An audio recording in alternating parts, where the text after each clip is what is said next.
the place like where guys should have this, if they're going to show vulnerability or weaknesses, around a group of close friends of men that understand the struggles of life. I think this is the thing, is where, because that's where you get that outlet, because we can't all be strong all the time, right? It's then it becomes a front. But you have, you know, maybe a close guy friend or a group of guy friends. That's where it's good to have like other strong men that you can share some of that burden and your doubts in life, because you know you never want to seem like that to a woman, that you don't know what you're doing. But as a guy, you don't know. Sometimes you're like, fuck, I don't know what I'm doing. I don't know where I should go.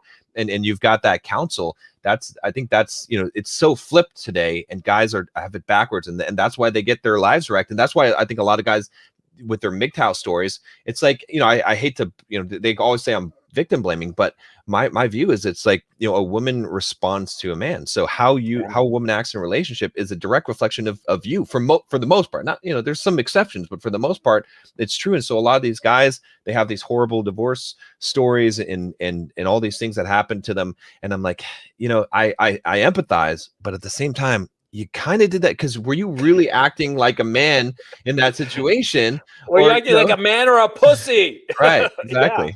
Well, on what you said, John, you know, like I would about unburdening yourself to your male friends. You got to be careful about it. Okay, my thinking is the following: number one, always one-on-one.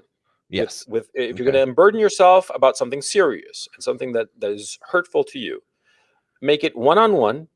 Number one, and be absolutely sure that this person is not in any way a business associate or related to your career in any way. No, he has to be a guy who's like totally separate from your business or your career or whatever it is that earns you money. Because in a very real sense, all of the people that you deal with insofar as your business or your career, you have to treat them like women, because you're constantly trying to conquer them and get them on your side.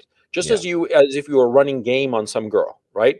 Because a lot of times, you know, you'll run game on like a group of girls and you don't want to bang all of them. You want to bang one in particular, but you want the good opinion of all the others. And so you run certain games and whatnot in order to get their good opinion.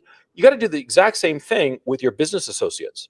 And so you have to be very, very careful that you never unburden yourself to a guy who's a business associate, because you never want that business associate to think of you as a guy who's got a weakness. Exactly. You got to project strength in your business affairs, always, no exceptions.